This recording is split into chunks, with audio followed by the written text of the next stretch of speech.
Bom dia, boa tarde, boa noite. Bem-vindo a mais uma aula de História, tá? Aula 27. Não sei se você percebeu, mas a aula de ontem foi a aula 25. E agora eu estou na aula 27. Por quá? Why? Per quê? Então, pelo seguinte motivo, a aula 26 eu vou dar antes da aula 31, tá? Uma modificação minha, tá? Por que você está fazendo isso, professor? Porque eu posso. Ó, vai tirando, que eu posso. Não, porque eu acho que vai ser mais fácil pra vocês entenderem, tá? Você é brabo mesmo, hein? Eu sou brabo, né? Sou brabo. Então, eu acho que vai ser mais fácil para vocês entenderem. Ali eu já faço a conexão. Enfim, eu acho melhor fazer isso. Tipo, a aula 25 conecta com a aula 27. Né? Porque eu estava falando da África já na aula de ontem, eu entro da África. Tipo, se eu desse a aula 26, tipo, não ia dar muita conexão, entendeu? Enfim. Então eu coloquei para frente, tá? A aula 26 eu dou antes da aula 31. Tudo bem? Beleza? Ô, professor, então você já viu meio que qual que vai ser o conteúdo aí meio que aí dessa apostila, né? Você já viu já o conteúdo inteiro já? Já. Você não tem também? Eu tenho. É por causa que eu não li a apostila inteira, né? Ah, não, eu também não li. Mas eu vi os capítulos lá e eu falei, vou fazer essa alteração que vai ficar melhor, enfim. É que, em nome disso, Paulo, é experiência, tá? Não disse a experiência. Você vai ficando velho, você vai ficando, né, não velho, mas você vai ganhando idade, você vai tendo experiência, tá bom? Já falei, o cara é muito bravo. Sim. Eu sou brabo, né? Ai, meu Deus do céu. Enfim, tá? Vamos lá, falar da África, início da Idade Moderna. E aí eu gosto de fazer um panorama aqui. Eu gosto de fazer um panorama aqui, mostrando para vocês e resgatando muito do que vocês viram no Fundo 2. O que nós vimos de África, né? O que a gente vê de África? Porque se a gente fizer uma linha histórica, acho, enfim, não sei se... Tira print, tá? Acho que isso aqui você não precisa copiar. É só uma introdução para a gente pensar um pouco. Porque quando a gente trata, por exemplo, pré-história, a gente cita a África, início da humanidade. Tudo bem? Ali que a humanidade, o fóssil mais antigo do ser humano, se encontra na África. Né? E outros fósseis também, tá? Beleza. Então, o berço da humanidade está nesse continente. Então, a gente cita esse continente na pré-história para tratar sobre isso. Na Idade Antiga, a gente fala do Egito. O Egito é a civilização que vai caracterizar esse mundo africano. O interessante é que lá no Fundo 2, lá no 6º ano, a gente tratou sobre o Reino do Congo, os berberes, os Manicom, enfim, vocês não vão lembrar, óbvio, né? Faz 5 anos. Tá? Mas a gente tratou sobre alguns povos lá. Mas o principal, né, o top dos tops é o Egito, né? E é nessa aula... Para vocês, eu contei a história do Moisés no 6º ano? É uma pergunta. Eu não lembro, professor. Não? Alguém lembra? Não? Ninguém? Também não. Não? Nossa, será que eu não contei para vocês? Conta agora, professor, pra ver. Não. História do Moisés que eu conto lá, que o mar abriu e tal. Faço um maior teatro, maior escarcel. Vocês não lembram? Ah, fez sim, lógico que fez. Fez sim, eu me lembro. Porra, aleluia! Ah, tá. Não, fiz. Tá, história... Então, é ali que eu conto a história do Moisés, falo lá do Moisés, então na Idade Antiga, a gente fala do Egito. Na Idade Média, quando a gente entra na Idade Média, fala da expansão islâmica, que eles povoaram ali o norte da África. E na Idade Moderna, a gente trata da escravidão. O período da escravidão, principalmente quando a gente trata de Brasil, né? Esse sistema escravocrata, que a gente tem, no Brasil a gente teve mais tempo de escravidão do que tempo sem escravidão, né? E na Idade Contemporânea, o neocolonialismo, o imperialismo também. Você tem escravidão ali, você teve o Reino do Congo, o imperador belga, o Leopoldo II, escravizou, dizimou, enfim, foi um genocídio ali na África no século XIX. Então, a África ela aparece nesses temas, nesses quesitos. Na aula de hoje, enfim, uma aula não resolve as coisas, né? Mas na aula de hoje a gente vai entrar em algumas características de alguns reinos africanos, que a apostila separou, tem muito mais reinos aí. E analisar, no final eu quero finalizar com mostrar para vocês uma coisa que eu achei fantástica estudando esse tema para dar para vocês. Nossa, eu fiquei besta. Até compartilhei com a minha irmã, ela ficou besta também, a gente ficou tipo, hã? Enfim, e eu espero que vocês fiquem também, tá? Bora lá, vamos tratar sobre a África, né? Já que a gente está falando, estamos focando aí no período da Baixa Idade Média, na Idade Moderna, a África, gente, ela não é só a região norte, como a gente tratou aí nas aulas anteriores. Na aula de ontem eu coloquei um mapa para vocês, ou, enfim, outros mapas que você vê. A África ela não é só a região norte ali que liga o Mediterrâneo. Porque a gente fala, por exemplo, de Ceuta e de outras cidades que estão ali no norte da África, e só. A gente não trata dos povos que estão abaixo dessa linha, desse litoral do Mediterrâneo. Você também tem as rotas do Saara, conhecido como as rotas transsaarianas, e que ganha aí, né, a importância dos berberes. De novo, retomando eles que eu falei lá no 6º ano, ou sei lá, se alguém não teve aula comigo no 6º ano, mas teve sistema Ango, com certeza o seu professor ou professora há 5 anos atrás, gente, vocês estão ficando velho, hein? Vocês estão envelhecendo, hein? Fique esperto, não. Falou sobre os berberes. Eles são nômades, são povos nômades, está aqui, né? A imagem de fundo trata sobre os berberes. Deixa eu voltar. Deu tanto trabalho de colocar essa imagem. Olha que foto bonita, né? Percebe meus slides mudando, você viu? Né? Tá mais mas, né, dá um baita de um trabalho. Tá mais bonito, professor. Parabéns.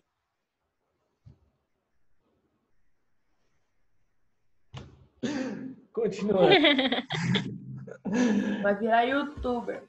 Vou ver. Só falta isso. Então aí você tem os berberes. Você tem essa rota tão transsaariana em que os berberes que fazem a conexão da região subsaariana, então abaixo do Saara, para a região norte. Os berberes são fundamentais para levar, obviamente, todo esse comércio. Por exemplo, o comércio de ouro, como nós vimos ontem. Tá vendo essas setas vermelhas que levavam ouro de Gana, de Oaden, de Tombuctu até Ceuta? Quem fazia esse transporte eram os berberes.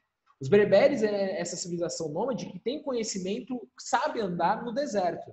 E eu sempre tive essa curiosidade, como que você anda no deserto, né? Tipo, é areia, né? Você não tem como um ponto fixo ali. Não tá, a areia ela se move, né? A imagem se move de maneira constante, né? Mas aí você tem a questão, aí eu aprendi, né, na minha viagem que eu fiz ano passado, em julho, há um ano atrás, que eu fui para o deserto maranhense. Aí eu perguntei, o cara falou, né, tem muito uma questão de vento, o vento ajuda muito. Ele falava, eu me guio bastante do vento, o vento é meu guia. Eu falei, caraca, mano, tô pagando o cara para me guiar pelo vento, maravilha, tô seguro. Mas enfim, deu tudo certo, tá? Seguindo, enfim, brisei aqui. Então, tá aí os berberes nesse transporte de mercadorias, ouro, sal, escravizados. A gente vai tratar sobre a escravidão na África, roupas, cobre, louças, tá? Tudo que era produzido na região subsaariana, então abaixo do Saara, quem fazia esse transporte eram os berberes. Os berberes estavam localizados principalmente aqui, nessa região que está de azulzinho, tá? Bem nessa ponta aqui, onde Reino de Gana e outras cidades aqui fazem essa relação, tá? Levam os produtos até o norte da África. E aí, quando entra no norte da África, e aí entra então naquelas rotas comerciais europeias, tá? Passa aqui pelo... na verdade, a rota... sim, entra na rota comercial europeia, sim.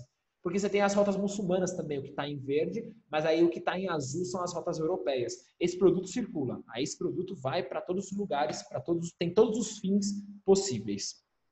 Tudo bem? Beleza? Então esse é o primeiro comentário. Se a gente pensa no abastecimento dessas rotas europeias, a gente tem que pensar nesses povos transsaarianos como os berberes. Tá? Eles contribuem para essas rotas, contribuem para esse comércio. Não sei se já tirou print, pode tirar. Eu vou para o primeiro reino aqui, né? O primeiro reino que eu quero citar para vocês, um reino muito importante, é o reino do Mali, tá? Esperando, não sei, acho que todo mundo já acho que já tirou print, né? Bem, bora lá. Tá aí, né? Reino do Mali. O Reino do Mali, ele é do século 13 até o 16. O Reino do Mali, ele vai substituir o Reino de Gana, tá? Ele surge como um reino que domina o famoso Reino de Gana, tá? Os povos mandingas, tá? Da etnia mandinga, eles são islamizados. Então, o Reino do Mali é um reino islâmico, africano islâmico, tá? A capital é Niani. E isso aqui eu acho fantástico na África, tá? É muito comum na África a sucessão ser matrilinear.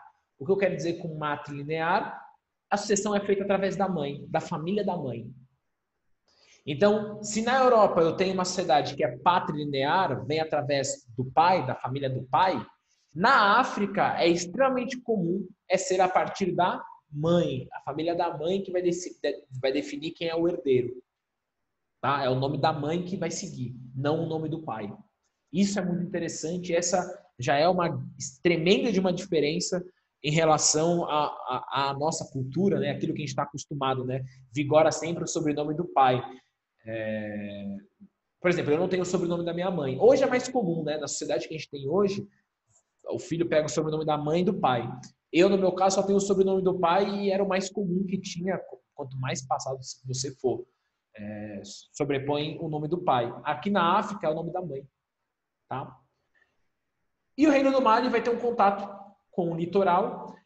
É um império gigantesco, gente. É que a gente não tem muita noção, aí uma questão cartográfica, vocês virem geografia. O tamanho que a gente vê no globo terrestre dos mapas não é real.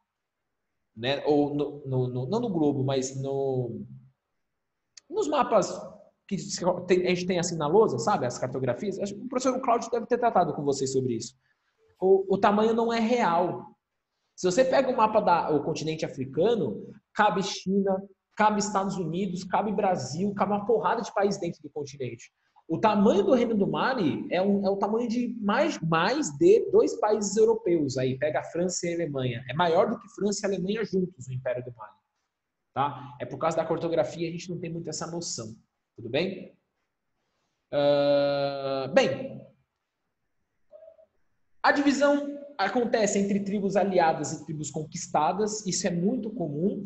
E aí o que acontece? Tribos que fizeram aliança com os povos mandingas, tá? Então que fizeram aliança, então é brother. Então se é brother vai ter umas vantagens. Diferente das tribos conquistadas, que foram então, através da porrada, através da guerra. A lei não é uniforme.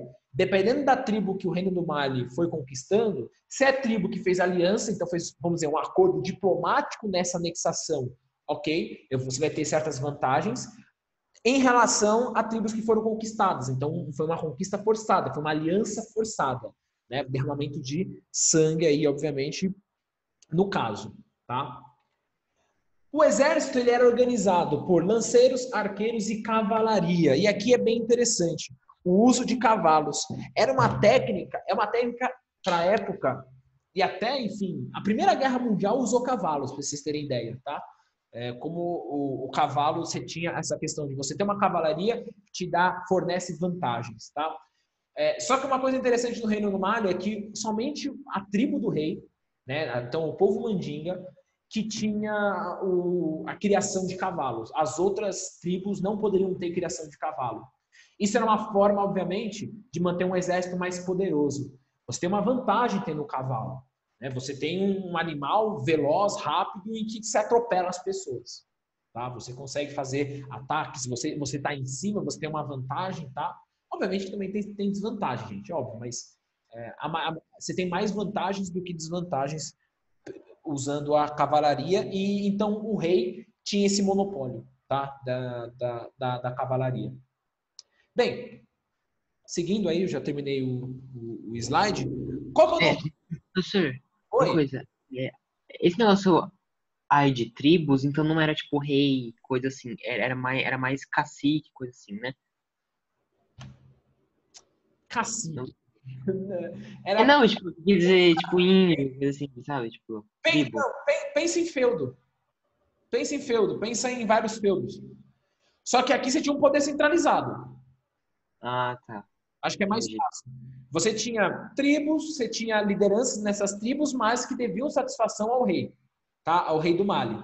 Era um governo centralizado, tá? Então não era tipo nobre, plebeu, coisa assim, né? Não, você tinha fragmentação, mas não com esses nomes, né? Esses nomes é de sociedade europeia. Lá você tinha uns nomes específicos para isso. Ah, tá. Entendi. Beleza? Mas é como se fosse. Entendi. Bem, o líder, ele recebe o título de Mansa, tá? É o nome, Mansa. E aí você tinha um rei muito famoso, foi o Mansa Musa. Por que o rei Mansa Musa foi muito famoso? Ah, uma coisa importante. O título Mansa, ele tem como significado que representa os antepassados, tá? O representante dos antepassados. Então, o rei, o título de Mansa é aquele que guarda o nosso passado, aquele que guarda a nossa história. Bem interessante essa questão, esse título, tá? Então, você tem o Mansa Musa, um rei de grande destaque, e ele, por ser islâmico, ele tem uma obrigação, né? De ir a Meca. Lembra, é um dos preceitos, um dos pilares do muçulmano. Todo muçulmano tem que ir pelo menos uma vez na vida a Meca. E aquele que não tem dinheiro para ir, tudo bem, ele vai ser perdoado. Mas existe um incentivo para aquele que tem muito dinheiro levar, fazer a caridade. Né? A caridade é um pilar. Então, o muçulmano que tem muito dinheiro, pagar uma viagem para aquele pobre que não tem condições, então aí ele pode ir para Meca, tá? Tá aí, então o Mansa Musa ele vai peregrinar, por ser um islâmico, ele vai seguir o pilar de visitar a Meca. Só que é o seguinte, beleza, a peregrinação da Meca tem uma questão religiosa. Ok, beleza, o pilar religioso do Islã. Só que não é só uma questão religiosa aí. É uma questão também econômica. Por que uma questão econômica? Mansa Musa percebeu que o seu reino, né, o reino do Mali, era um reino que estava muito isolado e que era fundamental fazer alianças, tá? Então é questão econômica, mas também é uma questão política, com certeza. Então é fundamental ele fazer alianças comerciais e comprar produtos e com isso fazer aliados para se fortalecer, para que o reino não ficasse tão excluído assim. Então nessa rota, nesse trajeto até Meca, o Mansa Musa ele foi fazendo alianças e comprando coisas, comprando muitas novidades. Gente, a quantidade de ouro que tinha o reino do Mali era tão grande, tão grande, tão grande, mas tão grande, que quando o Mansa Musa começou a gastar, e ele gastou a roda, o cara é rei, né? Gastou. Foi. Todo lugar que ele ia, comprava com ouro. A cotação do ouro na Europa diminuiu. Ora, aquela lógica da oferta e procura. Se eu tenho muito ouro circulando, concorda que o seu preço então vai diminuir? Porque eu tenho muito ouro, é um produto que está de fácil acesso. Então, o valor dele diminui. Então, o Mansa Musa, ele diminuiu a cotação. Olha a quantidade de ouro que o cara tinha. Ele diminuiu a cotação de ouro na Europa. O ouro ficou mais barato, o valor do ouro. Porque ele, comprando muito produto, circulou mais ouro, as pessoas tinham mais ouro, então o valor diminuiu. Certo? E aí o que ele traz de Meca? Ele traz de Meca intelectuais, juristas, cientistas, traz muito de lá. E isso mostra para nós a abertura, né, que os muçulmanos tinham nessa troca de informação, nessa troca de cultura. É o que eu falo, quando a gente fala de mundo feudal europeu, o que há de mais moderno, a potência da época está no Oriente. É o Império Muçulmano, onde você tem os maiores avanços tecnológicos e intelectuais nesse período, estava no mundo muçulmano. Graças a isso, então, Mansa Musa traz esses intelectuais, juristas, cientistas para o seu reino. De novo, Benin precisa se modernizar, ele imaginou, eu preciso que meu reino se modernize, que ele passe por uma revitalização. Tudo bem? A cidade de Tombuctu é a cidade cultural, é a cidade que representa essa cultura, vai simbolizar essa cultura, esse renascimento cultural, posso dizer isso mesmo, esse renascimento cultural passado pelo reino do Mali. Nessa cidade você tem uma tolerância religiosa, uma herança dos muçulmanos, né? Uma coisa que na Europa você não tem é tolerância religiosa. A Igreja Católica ela persegue, mas na religião muçulmana a tradicional, né? Porque na África ela vai sofrer alterações. Isso é interessante. O Islã e o catolicismo na África sofrem alterações. Mas é interessante que essa tolerância ela persiste, que vem da cultura islâmica, persiste não só para as religiões monoteístas, mas também para outras religiões dentro do reino do Mali. Era muito comum eu ter uma elite islamizada, pode tirar print, tá? Quem tá tirando print. Era muito comum eu ter uma elite islamizada e as populações locais com cultos animalistas. O que são esses cultos animalistas? Os deuses, sei lá, é uma imagem de uma raposa, ou a imagem de uma árvore, enfim, você tem esses cultos a elementos da natureza, né? Isso chama religiões animalistas, tá? Então, você tinha essa tolerância religiosa no Reino do Mali. Tudo bem? É isso, tá? Reino do Mali, fecho aqui. O próximo reino é o Reino do Benin, tá? Primeiro Reino do Benin. Bora lá pro Reino do Benin. Tá aí uma imagem, né? Do rei do Benin.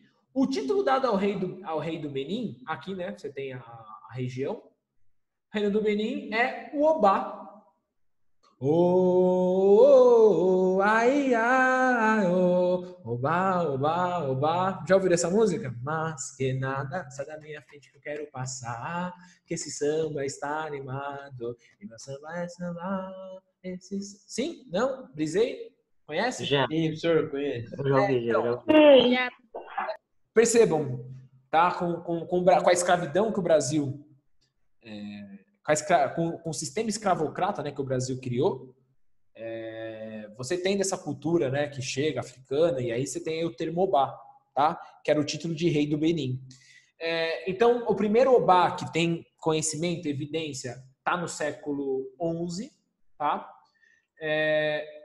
Século XIV e XV você tem esse período de expansão, e essa aqui é a expansão máxima. Putz, eu esqueci de colocar uma mesquita lá no Mali. Putz, era muito interessante as mesquitas. Eu não coloquei a imagem, esqueci. Meu Deus do céu. Sério. Senti falta. Falei, não coloquei a mesquita, não coloquei a mesquita do Mali. A capital, Benin. A base econômica, agricultura, comércio. E o Obá, ele era responsável pelos cultos religiosos. Ele tinha esse papel, essa responsabilidade, tá? E, de novo, pela questão dessa valorização da família pela mulher, né, dessa questão, alguns obás eram mulheres. Você tinha rainhas, né? O Reino do Benin teve rainhas.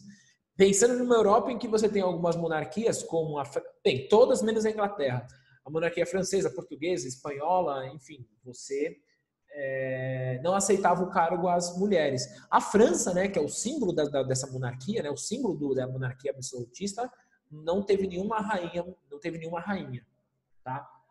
Aqui no Reino do Benin, alguns obás eram mulheres. Bem interessante a gente perceber, na sociedade africana, você não tem uma lógica patriarcal, né, do homem superior. O homem tem o seu papel e a mulher também. Não à toa que você tem algumas lideranças mulheres, tá? Pelo fato de estar aqui no litoral, turminha, é óbvio que o reino do Benin, ele vai sofrer não interferência, mas vai receber a visita dos navegadores portugueses. Vai receber. Pode tirar print da tela, quem estiver, né, tirando print, pode tirar print. O reino do Benin vai ter contato com os portugueses. E aqui é muito interessante ver esse contato, perceber isso, tá? Vamos lá. Tá aqui, né, mais uma imagem, tá, do rei de um dos obás. Perceba a questão do leopardo, né? Um animal muito comum na região. Em 1472 você tem esse contato com os portugueses. E aí você tem troca de objetos de metal por ouro e especiarias. Lembrando que Portugal quer o ouro. Ouro e especiarias, não só das Índias. Na África você tem especiarias, você tem cravo, canela, a questão dos óleos, né? O azeite de dendê, por exemplo, você produzir, você usa algumas especiarias. Então você tem essas trocas. No entanto, Benin expandiu o seu comércio para os franceses, para os ingleses e para os holandeses. Tipo, é muito legal essa história, porque os portugueses foram tirar satisfação com o rei do Benin. Né? Chegou pro rei do Benin, rei do Benin, mas você deixou aqui pros meus concorrentes, franceses, ingleses, holandeses, se relacionar com você? Aí o rei do Benin, sim. Pô, mas aí você... daí? Vai fazer o quê? Hã? Vai fazer o quê? Acabo com você, rapaz. Piso você é um cocô. Você, português, aí se achando maioral, esquece. A gente acaba com vocês em 2 minutos. Você que escolhe. Ou você aceita essa condição no meu reino, ou você está expulso. Eu não deixo você entrar mais aqui, nenhum barco seu. E eu não estou exagerando, era assim mesmo. A Europa, ela só conseguiu ficar à margem, né, no litoral africano. Não conseguiu adentrar o interior porque não tinha condições, não tinha exército, não tinha armas para isso. Você tinha reinos africanos fortíssimos, muito bem estruturados, como aí o reino do Benin. E olha que eles acabavam impondo aos europeus. Os europeus tinham que pagar impostos portuários, porque, né, se um barco europeu chega num porto do Benin, tem que pagar impostos sobre isso, pagar impostos sobre os produtos que vão comprar, não podiam viver em Benin, não podiam morar em Benin, e os representantes comerciais, né, esses estrangeiros, eles eram escolhidos por Obá, não era qualquer um não, tinham que passar ainda por uma aprovação por Obá, para poder fazer comércio com Benin. Então, assim, eu gosto esse detalhe de oferecer para vocês tomarem cuidado com aquela ideia, tipo, os portugueses chegaram lá, mano, e passaram a mão em tudo nos africanos. Nada. Europeu só vai conseguir ser soberano na África no século XIX, na segunda metade do século XIX, a partir de 1870. Antes disso, amiguinho e amiguinha, soberania e autonomia africana no continente, no interior. Soberania dos reinos africanos. Certo? Beleza? É importante desconstruir essa lógica. O europeu chegou lá e conquistou tudo. Não, nem ferrando. Seguindo. Isso por causa que, o professor, pelo que eu lembro, né, os portugueses, eles meio que, eles ainda precisavam de ajuda de dentro, né? Claro, Isso eles nunca iam conseguir. Sim, exato. Eles eram extremamente dependentes desses reinos, tá? Pelo menos do reino do Benin e reino do Mali. No reino do Congo, por exemplo, vai ser uma exceção o reino do Congo. Aqui, né, o reino do Congo, bem rapidinho, o reino do Congo, você tem a etnia Banto. O líder é o Manicongo, um chefe espiritual, tá? O Manicongo é um chefe espiritual. Em 1483, eles têm contato com os portugueses, tá? E em 1491, o rei do Congo, Manicongo, aceita ser cristianizado. Se você der uma olhadinha aqui nessa imagem, essa imagem aqui é do 7º ano, mas lá estava em preto e branco. Eu achei colorido. Eu falei, nossa. Você tem aqui o rei do Congo, aqui os portugueses chegando ao rei do Congo, mostrando o cristianismo, mostrando aqui o cálex, mostrando a cruz, né? E aí o povo congolês que acredita que o rei é um ser divino, né? Então eles chegam de maneira diferente ao rei. E por que o Congo foi cristianizado? Por que eles aceitaram o cristianismo? Para ter uma facilidade aos recursos dos portugueses. O rei do Congo acreditava que, aderindo ao cristianismo, ia ter facilidades, por exemplo, armas de fogo que os portugueses tinham. Tá? No século XVII, então nos anos 1600, você tem uma soberania portuguesa sobre o Congo. Ainda demorou, então, mais de 100 anos para ocorrer essa soberania portuguesa. E aí, turma, dito isso, nessa caracterização, eu queria tratar sobre o tema escravidão com vocês. Eu trouxe... Seguindo, tá? Eu vou mudar de slide. Bem, enquanto eu vou pegando a imagem, tira a print aí que eu vou pegar uma foto minha aqui, que eu preciso ler esse texto para vocês, porque eu achei nenhum dos meus livros e, assim, eu não soube colocar... Eu falei, eu preciso ler para eles entenderem, para ver o quanto, tipo, cara, é outra coisa, tá? Sobre a escravidão, reinos africanos e a escravidão. Porque muitas pessoas comparam, né? A escravidão africana com a escravidão brasileira aqui no Brasil, meio que julgando que os dois eram iguais. E não eram. A escravidão, ela não surge no Brasil, não surge na África, ela é de 3.500 anos antes de Cristo. Então é de 5.000 anos que nós já temos escravidão. Desde o Código de Hammurabi lá na Mesopotâmia. O Código de Hammurabi, você tinha leis para dizer quem é que ia ser escravo, como que se cuidava do escravo, como que se tratava do escravo. Pra você ter ideia. Tá? Então, a instituição escravidão, ela é algo que está na humanidade desde 5.000 antes de Cristo. Então, há diferenças. E eu queria mostrar essas diferenças que me chocaram bastante principalmente a do Mali. Se liga no Mali, como que era a escravidão no Mali. Eu vou ler para vocês. A cavalaria era a arma dos homens livres. O grosso das tropas de arqueiros seria composto de escravos, como nos regimentos que respondiam diretamente ao Mansa. Portanto, os escravos, a guarda pessoal do rei era composta por escravos. E aí você fala, não, mas não faz sentido um negócio desse. O escravo guarda pessoal do rei? É, porque a lógica de escravidão é outra. Seguindo, dos escravos, tá lá, né, formava-se a guarda pessoal do soberano. Escravos eram muitos e dos mais importantes funcionários da corte. Forasteiros, sem laços com as famílias da nobreza, vinculados apenas ao dono, tinham eles condições especiais para preencher os ofícios políticos de absoluta confiança do rei. Sujeitos, né, submissos inteiramente a quem se tinha pelo mais poderoso de todos os homens, portanto, submissos ao rei, o homem mais poderoso, transformaram o cativeiro deles, a prisão deles, em poder. E quando o rei era fraco, tutelavam-no, e por intermédio dele, então assim, chegavam para esse escravo do rei, que era um rei fraco, e tentavam induzir esse escravo a induzir o rei. O rei era um fraco, tutelavam por intermédio e exerciam um mando. Em momentos de crise, olha isso aqui, para finalizar, em momentos de crise podiam até assumir a condição de rei. Tá aí, escravidão no Mali. Um escravo, um escravizado, poderia assumir o papel de rei no reino do Mali.